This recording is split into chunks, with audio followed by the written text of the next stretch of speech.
ശിവക്ഷേത്രത്തിൽ പൂർണ്ണ പ്രദക്ഷിണം പാടില്ലെന്ന് പറയുന്നുണ്ട്. അതെന്തുകൊണ്ടാണ്?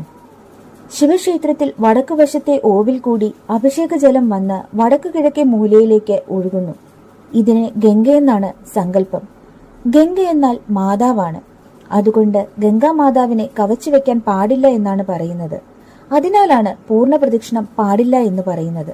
ഓവിൽ കൂടി വരുന്ന വെള്ളം ശിവന്റെ ഭൂതഗണങ്ങൾക്കുള്ളതാണെന്നും കുടിക്കാൻ പാടില്ലെന്നും എച്ചിലാകുമെന്നും പറയുന്നുണ്ട്.